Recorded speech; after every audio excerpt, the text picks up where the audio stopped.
আসসালামু আলাইকুম রহমতুল্লাহি আবরকাতুহ। প্রিয় ভিউয়ার, আশা করি সকলে ভালো আছেন। বন্ধুরা, আজকে আমি আপনাদেরকে দেখানোর চেষ্টা করব কি করে আপনারা একটি রিলে ব্যবহার করে আপনাদের বাসা বাড়িতে অটো চেঞ্জ ওভার হিসেবে ব্যবহার করতে পারেন। তো সেই জন্য আপনারা এক্সাম্পল হিসেবে আমরা একটা নিয়েছি জেনারেটর, একটা এইট পিন রিলের বেস, এখানে একটা দেখতে পাচ্ছেন এমসিবি সার্কিট ব্রেকার, এখানে একটা বাড়ির ছবি। তো এগুলা দিয়ে আপনাদেরকে আমরা অ্যানিমেশন আকারে ওয়ারিং করে দেখাবো কোন তারটা কোথায় যাবে, কিভাবে লাগাতে হবে। তো এখানে এই এমসিবি ব্রেকারটা আমাদের পল্লী বিদ্যুতের লাইন আসবে, জেনারেটর থেকে আমাদের জেনারেটর লাইন আসবে, এখানে রিলেতে কানেকশন হয়ে আমাদের বাড়িতে লোডে যাবে। তো সেটি আমরা কানেকশন করে দেখাবো। তো চলুন শুরু করা যাক আমাদের কানেকশন। আর ভিডিওটি যদি ভালো লাগে অবশ্যই চ্যানেলটি সাবস্ক্রাইব করবেন, পাশে থাকা বেল আইকনটি প্রেস করে রাখবেন। তো চলুন শুরু করি। তো বন্ধুরা, সর্বপ্রথম আমরা আমাদের যে পল্লী বিদ্যুতের পেজ তারটি আছে সেটি এমসিবি ব্রেকারে কানেকশন করে দিব। তারপরে আমরা আমাদের পল্লী বিদ্যুতের নিউট্রাল তারটি আমরা এমসিবি ব্রেকারে কানেকশন করে দিব।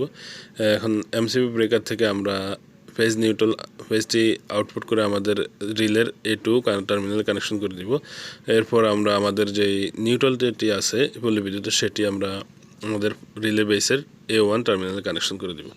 এখন A1 টার্মিনালে কানেকশন হয়ে যাওয়ার পরে আমরা পরবর্তী ধাপ হচ্ছে আমাদের যে জেনারেটরের তার সেগুলো কানেকশন করা। তো আমরা আমাদের জেনারেটর নিউট্রাল তারটি আমরা আমাদের রিলের 5 নম্বর টার্মিনালে কানেকশন করে দিলাম। এখন আমরা যেই পল্লী বিদ্যুতের নিউট্রাল তারটি থেকে একটি জয়েন্ট নিয়ে আপনারা দেখতে পাচ্ছেন সেটা আমাদের রিলের 6 নম্বর টার্মিনালে আমরা কানেকশন করে দিলাম। কানেকশন হয়ে যাওয়ার পরে আমরা এখানে যে আমাদের জেনারেটরের যে ফেজ তারটি আছে সেটিকে নিয়ে আমরা আমাদের রিলের 4 নম্বর টার্মিনালে কানেকশন করে দেব। 4 নম্বর টার্মিনাল কানেকশন করে দেওয়ার পরে আমরা আমাদের পল্লী বিদ্যুতের ফেজটাটি আমরা একটা লুপ করে নিয়ে আমরা আমাদের রিলের 3 নম্বর টার্মিনালে কানেকশন করে দেব। এখন আমাদের রয়ে গেল আমাদের আউটপুট। এখন আমরা 1 নম্বর টার্মিনাল থেকে 8 নম্বর টার্মিনাল থেকে আমরা নিউট্রালটি আউটপুট করে আমাদের বাসা বাড়িতে বা লোডে নিয়ে যাব। এরপরে আমাদের যেই 1 নম্বর টার্মিনাল থেকে আমরা পেজ তারটি আউটপুট করে আমাদের বাসা বাড়িতে আমাদের লোডে নিয়ে যাব।